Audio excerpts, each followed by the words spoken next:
فوری طور پر ہم میں سے کوئی بھی ہمت نہ کر سکا کہ کنارے پر جا کر مجید مٹھو کا حشر دیکھ سکے۔ اقبال کی آگ بجھ گئی تھی، تاہم وہ نڈھال سا زمین پر پڑا تھا، اور یہی وقت تھا جب ایک خوفناک دھماکہ ہوا اور پوری گاڑی آگ کا گولہ بن گئی۔ اس کا گیس سلنڈر پھٹ گیا تھا، گاڑی کے کئی جلتے ہوئے ٹکڑے اڑ کر دور تک گئے تھے۔ عمران نے ٹارچ تھامی اور دل کڑا کر کے نشیب میں اتر پڑا۔ میں بھی چند لمحے تذبذب میں رہنے کے بعد اس کے پیچھے گیا۔ میں نے 10-15 قدم کی دوری سے دیکھا مجید مٹھو کا سلگتا ہوا جسم پتھروں اور سرخی مائل مٹی کے درمیان بے حرکت پڑا تھا۔ ٹارچ کے روشن دائرے میں اس کا سر ایک طرف سے بالکل پچکا ہوا نظر آیا۔ وہ مر چکا تھا، ہاں وہ شخص جو فقط 1-1.5 منٹ پہلے زندہ تھا اور بول رہا تھا، اب مٹی کا خونچ کا ڈھیر بن چکا تھا اور بہت دور جا چکا تھا۔ ہم ڈرتے ہوئے واپس آئے۔ عمران نے مجید مٹھو کا کمبل نما دسا اٹھا کر شعلوں میں پھینکا، پھر اس کا پستول بھی ٹھوکر مار کر آگ میں پھینک دیا۔ نشیب سے اوپر آتی ہوئی روشنیاں اب نزدیک پہنچ گئی تھیں، یقیناً ان کی رفتار بھی بڑھ گئی تھی، آنے والے اب کسی بھی وقت موقع پر پہنچ سکتے تھے۔ اقبال بغیر سہارے کے چلنے کے قابل تھا۔ ہم نے اسے ساتھ لیا اور دوڑتے ہوئے کار تک پہنچ گئے۔ چند ہی لمحے بعد ہماری گاڑی بل کھاتی پتلی سڑک پر رواں دواں تھی۔ ہمارا رخ واپس جہلم شہر کی طرف تھا۔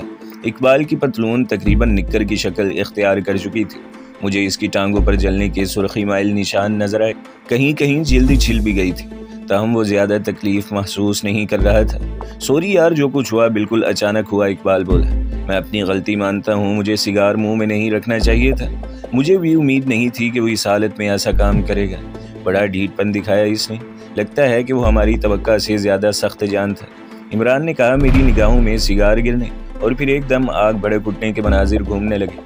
مجید مٹھو کا پچکا ہوا سر اور پھر سرخی مائل مٹی کو مزید سرخ کرتا ہوا اس کا خون، مجھے جھرجھری سی آ گئی۔ اس کے ساتھ یہ خوف دامنگیر ہوا کہ میں عمران اور اقبال کے ساتھ ایک نہایت سنگین واقعے میں ملوث ہو چکا ہوں۔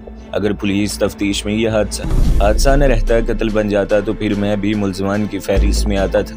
عمران کے اپنے چہرے پر بھی قدرے پریشانی کے آثار تھے، لیکن جب اس نے مجھے پریشان دیکھا تو ایک دم اس نے اپنا مخصوص موڈ بحال کر لیا اور مسکرا کر بولا، آج بہت خاص دن ہے، بڑے بڑے اہم تاریخی واقعات ہو رہے ہیں۔ مثلاً میں نے جل کر پوچھا، اقبال کی پینٹ کا دیکھتے ہی دیکھتے نکر بن جانا کوئی معمولی واقعہ نہیں ہے، اور پھر دیکھو یہ کیسی انہونی ہوئی ہے کہ تم جیسے دابو شخص نے بھی آج ببر شیر والا کام کیا ہے، بروقت ٹانگ چلا کر مجید کے ہاتھ سے پستول چھڑا دیا۔ اس کے بعد جو دھڑا دھڑ انکشافات ہوئے ہیں ہم پر، وہ بھی کوئی معمولی نہیں ہے۔ میں نے کہا، اب اگر پولیس پر بھی دھڑا دھڑ کچھ انکشافات ہو گئے تو پھر کیا ہوگا؟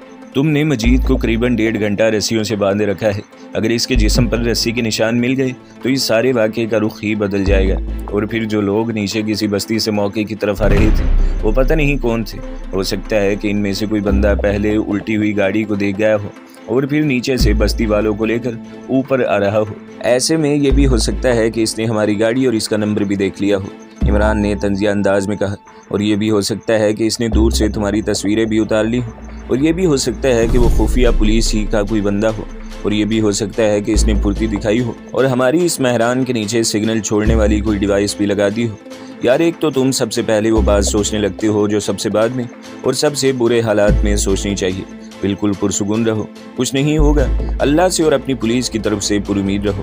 ہماری پولیس تفتیش کرتے ہوئے غور و فکر کے علاوہ اور سب کچھ کرتی ہے، اور غور و فکر کے بغیر موقع سے کچھ بھی ملنے والا نہیں ہے۔ یارو، اب کچھ غور و فکر میری ٹانگوں پر بھی کر لو، تھوڑی تھوڑی جلن شروع ہو گئی ہے، ان کا انتظام بھی ابھی ہو جاتا ہے، عمران نے اطمینان سے کہا۔ اب شہر کی آبادی شروع ہو گئی تھی۔ عمران نے ایک تکہ شاپ کے سامنے گاڑی روک لی۔ کیا میری ٹانگوں کو مزید روسٹ کرانا ہے؟ اقبال نے پوچھا۔ نہیں، وہ سامنے گارمنٹس کی دکان ہے، وہاں سے تمہارے لیے پینٹ لیتے ہیں، اور ساتھ ہی میڈیکل سٹور ہے، وہاں سے دوا مل جائے گی، ایک دم 5 سٹار کام ہو جائے گا۔ ہم گاڑی میں بیٹھے رہے۔ 10-15 منٹ بعد عمران جینز کی ایک پتلون لے کر واپس آ گیا، ساتھ میں وہ ڈرمازین مرہم بھی لایا تھا۔ مرہم فوری طور پر اقبال کی ٹانگوں پر لگایا گیا اور اس نے گاڑی میں بیٹھے بیٹھے ہی پتلون بھی پہن لی۔ عمران گاڑی کو سیدھا ایک ہوٹل لے گیا۔ یہاں 3 بیڈ کا ایک کمرہ بک کرانے اور شفٹ ہونے میں ہمیں 10-15 منٹ سے زیادہ نہیں لگے۔ ہوٹل کی کھڑکی سے دریائے جہلم کے پل کی روشنیاں نظر آتی تھی۔ ہم نے ٹی وی کھولا تو نیوز چینل پر تھوڑی ہی دیر بعد کار حادثے کی پٹی چلنی شروع ہو گئی۔ خبر کچھ اس طرح دی جا رہی تھی، برانچ روڈ پر کار کھائی میں گر گئی، گیس سلنڈر پھٹنے سے آگ لگ گئی، جانی نقصان کا اندازہ لگایا جا رہا ہے۔